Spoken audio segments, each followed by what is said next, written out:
Hello students, welcome to EPG Pathshala. I am Professor Ipshita Bansal from BPS Women's University, Sonipat. Today, we are going to talk about the module Communicating Assertively from the paper Business Communication. At the end of this module, students will be able to understand first the concepts related to assertive communication, second, the techniques of assertive communication, third, transformational assertiveness, and fourth, the skill of communicating assertively. Benito Juarez, former president of Mexico for 5 terms, stated that between people, as among nations, respect for each other's rights ensures the peace. Assertiveness is the ability of an individual to honestly express their feelings, attitudes, opinions, and rights in a way that respects the rights of others also. Communicating assertively means politely expressing the feelings or viewpoint without being too passive or too aggressive. This communication skill is very important and useful as it is based on mutual respect of the parties involved. Assertive communication helps in avoiding resentment, frustration, anxiety, and avoidance. So let's now define what is assertive communication. According to Alberti and Emmons, behavior which enables a person to act in his or her own best interest, to stand up for herself or himself without undue anxiety, to express honest feelings comfortably, or to exercise personal rights without denying the rights of others, we call assertive behavior. Often, we come across people who are not able to protect their interests and always speak or behave as other people expect them to. Such people are depicting passive or submissive behavior. On the other hand, there are people who are only concerned with protecting their own interests and impose their will on others without considering their needs also. Such people are depicting aggressive behavior. Both passive submissive and aggressive behavior reduce effectiveness in personal as well as professional space. Most effective behavior is assertive behavior. In the first picture, we see that the subordinate is asking the boss permission to attend the assertiveness training, to which the boss refuses and says no. The subordinate with the bowed head accepts the response of the boss and says okay. From the picture, we can see that the subordinate is really in need of the assertiveness training as he is adopting passive communication style. In the second picture, we see a man is asking a woman, "Are you assertive?" To which the woman is asking the opinion of the man regarding the issue. That is, what do you think? She is not sure of herself. Her communication style is also passive communication style. In the third picture, we see that a woman is asking another woman about the quality of the soup she has cooked. Although the other woman, that is the speaker of the question, doesn't like the soup, she replies that it is good. As a consequence, she will have to drink the whole bowl of soup and suffer in silence because she engages in passive communication and in actual case she doesn't like the soup at all. In the fourth picture, a woman is saying that's okay, but thinking that she didn't want it. She lacks the courage to express her viewpoint truthfully. In the fifth picture, we see candidates sitting in a classroom to attend assertiveness training. On the board, the spelling of assertiveness is written wrong, and the participants know it but do not have the courage to point it out to the instructor and are asking each other to inform the trainer. All these are the examples of passive communication style. This type of style is adopted when one is unable to stand for one's rights. While expressing his feelings, the person is cautious and apologetic. In the case of conflict, the person with this style will not be able to protect his or her rights and will be taken for granted due to not having the ability or willingness to take a stand. People with passive communication style give out a message that they do not think that their own views are also important. It helps people to escape anxiety and keep peace. Always accepting others' views, even if one does not actually agrees with them, or not being able to say no to commands or requests also come under passive communication style. Passivity in communication leads to feeling of anger, resentment, victimization, and wanting revenge, which ultimately leads to lot of stress and health problems. This is not an effective style of communication. In the first picture, we see a man is intimidating another person and almost pushing him against the wall by talking down to him with a pointed finger. The person is talking aggressively, and the person who's listening is a passive communicator. In the second picture, we see a woman stopping a man from talking by gesturing by her hand to stop while looking away from him, indicating that what she has said is the final word and the discussion is closed. The woman is the aggressive communicator and the other person is passive communicator. In the third picture, we see two people looking at each other with dislike and adamancy, not ready to give in to other person's views or needs. Here, both are aggressive communicators. In the fourth picture, we see an individual extremely angry and projecting a threatening body language.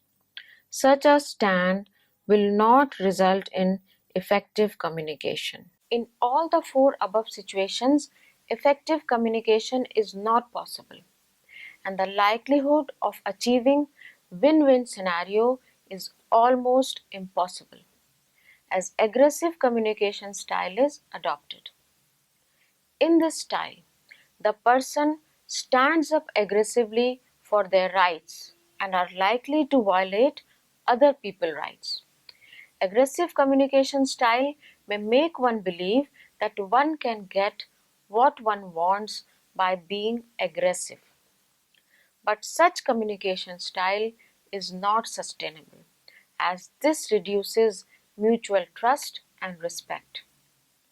People adopting aggressive communication style express their feelings and emotions in an inappropriate way, even though they may be aware that they are wrong. They impose their views on others, which is likely to result in hurting the feelings of others. This ultimately leads to loss of stress for both the parties and deterioration of the relationship. This also is not an effective style of communication. In the first picture, we see a lady standing upright with a calm and pleasant expression on her face, looking very much in control of the situation. C is depicting assertive body language. In the second picture, we see two people talking in harmony with each other on equal terms. None of the two are engaged in either passive or aggressive communication. In the third picture, we see a small group of people discussing some matter, again in a relaxed and non-threatening atmosphere where no one is engaged in aggressive or passive communication. All the members of the group are talking on equal terms. In the fourth picture, there is a depiction of the statement, "I disagree," by a person, but with a firm but pleasant demeanor. The ability to communicate disagreement or refusal in a proper way is a very important aspect of communication. All the above four pictures show assertive communication style. This style is the balancing position between the two styles of passive and aggressive communication. It is an empathetic way of communicating with people. People adopting assertive communication style stand up for their rights without violating the rights of other people. In this style, person expresses viewpoint openly, honestly, politely, but firmly. People with self-confidence, high self-esteem, and knowledge about the situation or subject they are talking about adopt this style of communication. Assertive communication style results in creating win-win situations, improved decision makings, earning respect from others, and developing long-term fruitful relationships with people. This is the most effective style of communication. Let's now summarize the comparison between passive, aggressive, and assertive communicating styles. When the base is need satisfaction, passive communicators do not consider one's own needs as important. Aggressive communicators believe that only own need is important and other people's needs are not important. Assertive communicators believe that one's own needs are important as well as the needs of other people are also important. As far as action orientation is concerned, passive communicators act as per the needs and demands of others to the extent of being bullied by others. Aggressive communicators act only for one's benefit to the extent of bullying others. Assertive communicators act to balance one's own as well as others' benefit. As far as patterns of speech are concerned, passive communicators do not speak much, and so they do not have the ability of being heard. Aggressive communicators do not let others speak, whereas assertive communicators speak one's own views also with clarity and confidence, as well as listen to others' viewpoints also. As far as value orientation is concerned, valuing peace at the cost of self-interest is the motive of passive communicators. Aggressive communicators value self-interest at the cost of peace. Assertive communicators value fairness for both the parties, and for them, interest as well as peace both are important. As far as relationships are concerned, passive communicators damage relationships because other people respect you less. Aggressive communicators also damage relationships because other people do not like aggression. On the other hand, assertive communicators enhance relationships because Other people know where they stand vis-a-vis assertive communicators and are confident that mutual needs will be satisfied. As far as self-esteem is concerned, passive communicators damage their own self-esteem. Aggressive communicators damage other people's self-esteem. And assertive communicators build and maintain one's own self-esteem as well as other people's self-esteem. Communicating assertively is not an easy task, but it can be learned. First of all, a person needs to have the clear understanding about oneself and one's viewpoint. This understanding of oneself develops the self-confidence required for assertive communication.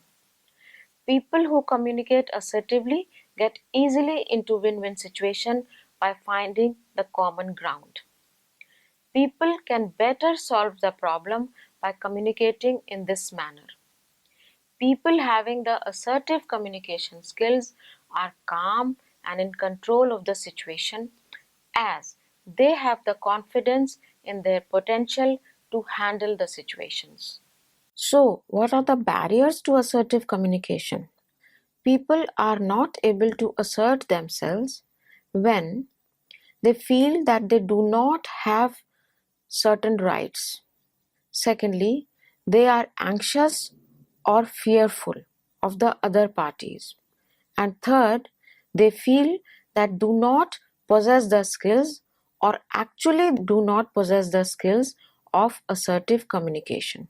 So it is very important to develop assertive communication skills to be an effective communicator. Let's now discuss assertive communication techniques. First technique is introspect about your own communication style. As a communicator, you should introspect about your own style, whether you are aggressive, that is trying to dominate the conversations, are people scared of you while you talk, or whether you are passive, that is, you never put up your own viewpoint, always accept others' viewpoint, etc. After such objective introspection, effort should be made to develop assertive communication skills. Second, be clear about the objective of the communication. If a person is not clear about what outcome he or she wants as a result of the communication, he or she cannot be assertive. So, you should be clear about the objective of the communication to be able to state clearly what you want to say. Third, do prior preparation of communication.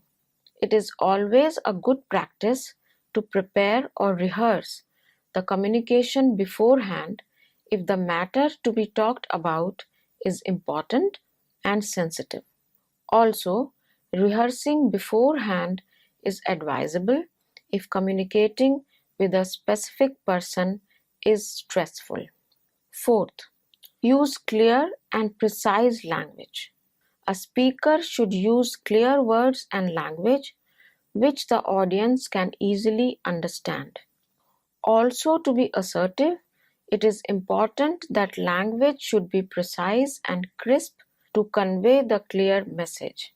Also, use well-modulated voice tone while communicating.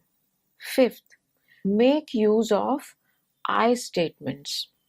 In order to communicate assertively, person should make use of the I statement like I want, I feel, I think, etc. to convey the viewpoint assertively. The seventh technique for communicating assertively is apprise the other party of consequences. When the first attempt you are not able to express your viewpoint assertively, then you should get firm the next time.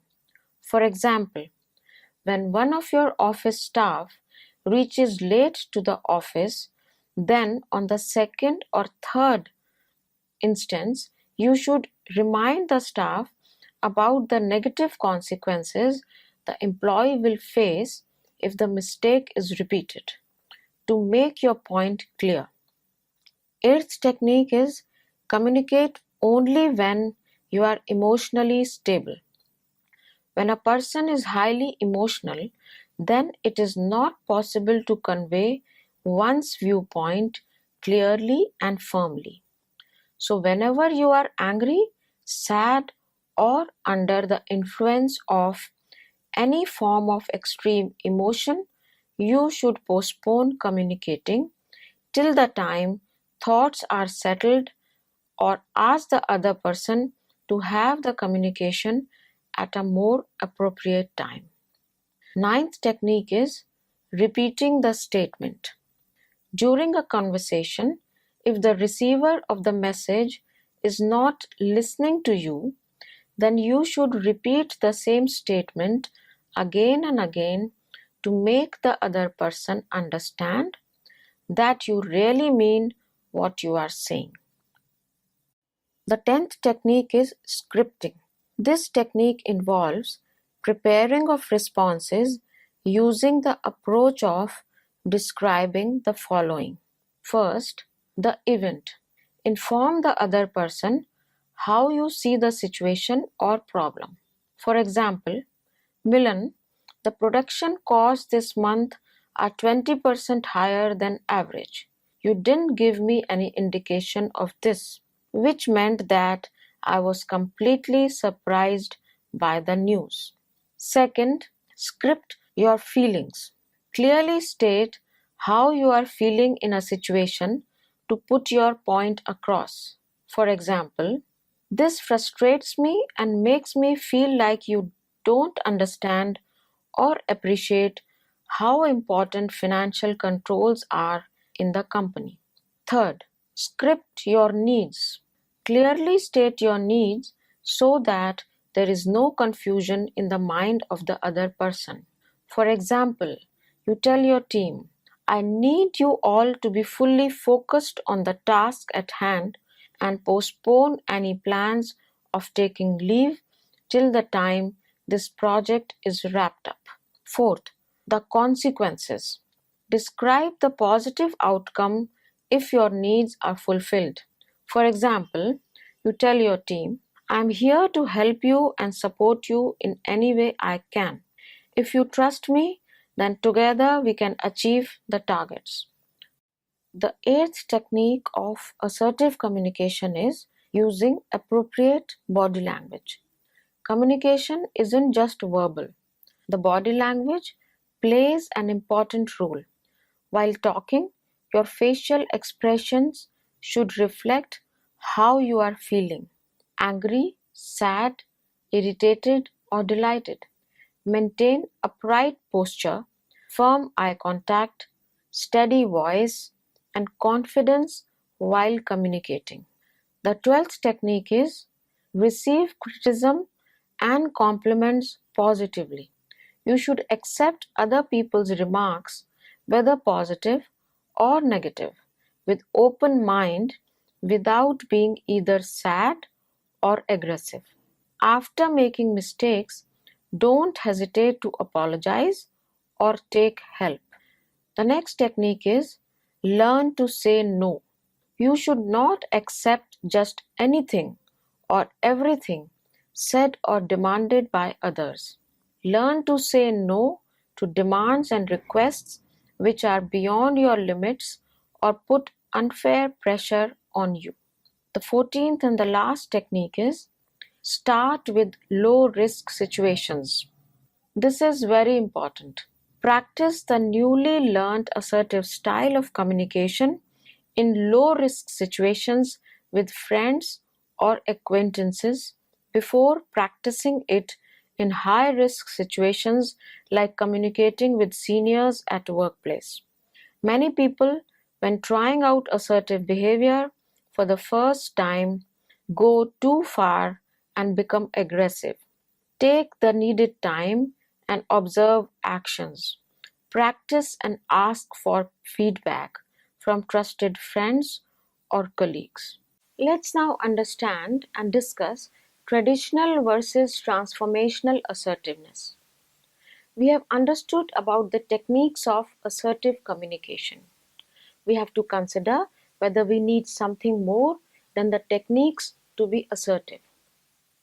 According to Charles M. Lyons, the traditional approach to assertiveness is emotion neutral, rational, and uses standard techniques of assertive communication.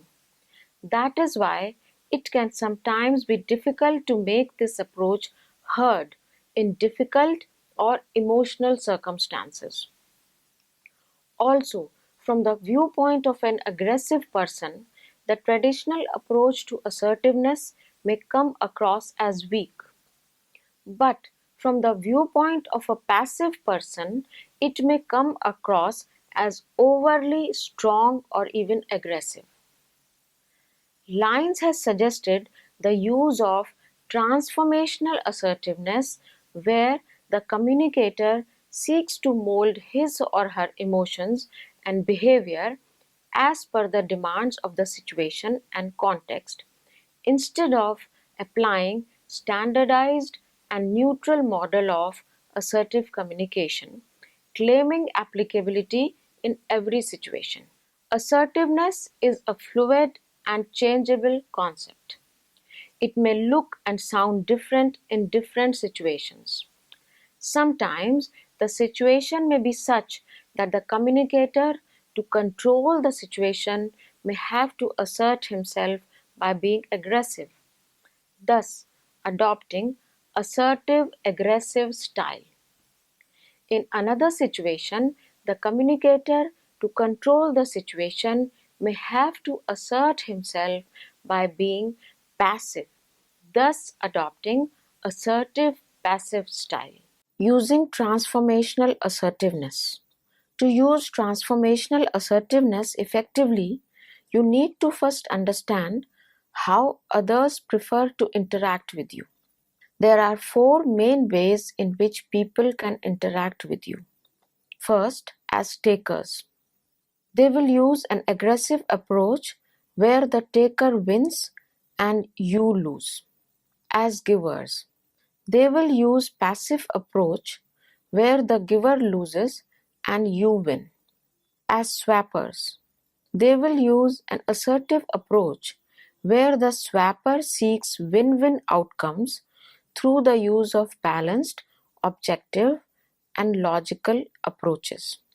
As sharers, where they use assertive approach where the sharer seeks win-win outcomes by directly tapping into and effectively using the emotions and behaviors inherent in a situation. Each of the above types of interactions are best addressed by the following types of assertive response to achieve win-win situation for both the parties.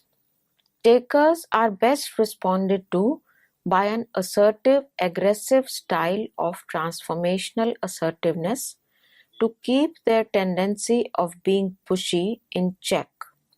Givers are best responded to by an assertive passive style of transformational assertiveness to enabling them to put forward their views, needs, and wants. Swappers are best responded to by traditional assertiveness approach using various techniques as per the needs of the situation.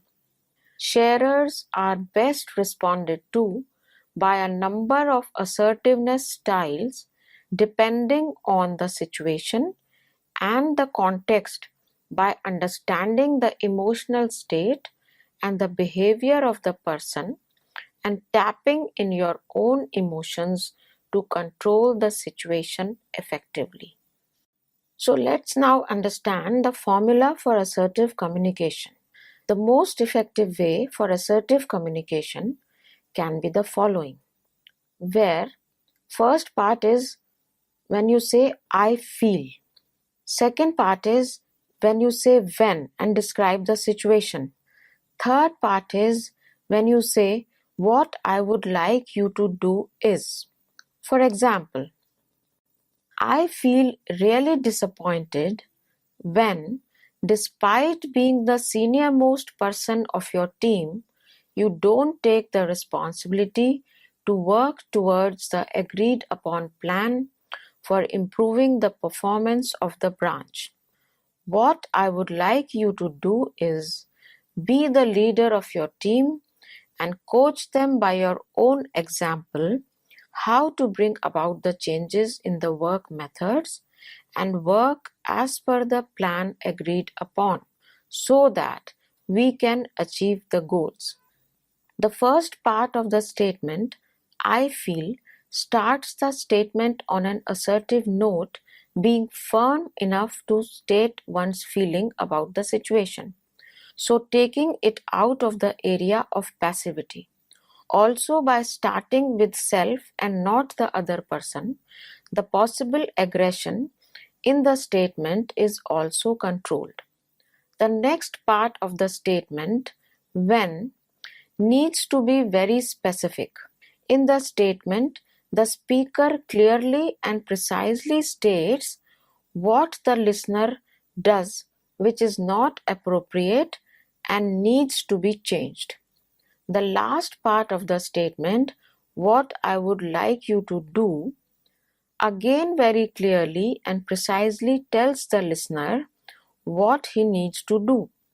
The last part of the statement is very important because an assertive communicator not only highlights the problem but also suggests what should be the action plan to solve the problem. Let's discuss now the advantages of communicating assertively. Communicating assertively reflects your self-confidence and high self-esteem. Your feelings, needs, and wants are more likely to be understood. It increases your convincing power. It projects dignity and calmness in your dealings with others. It helps you to gain freedom from internal conflicts. It helps you to feel empowered and not unjustly controlled by others. It helps you in minimizing stress in interpersonal communications. Communicating assertively also helps you in earning respect from others. It creates a win-win situation for parties involved in communication process. It improves your decision-making skills. It helps you forming balanced relationships with others. And lastly, it helps you to achieve your goals. So students, now let us summarize what we have understood in this module.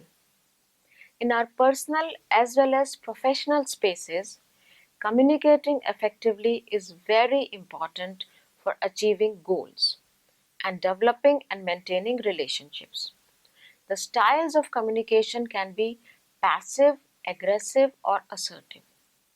Effectiveness of communication is largely dependent on being able to adopt assertive communication style because if one is assertive, one can express oneself clearly as well as appreciate others' point of views also. Assertive communication indicates that one is confident, empathetic, and in control of the situation.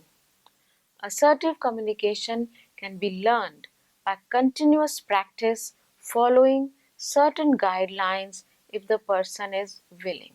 Thank you.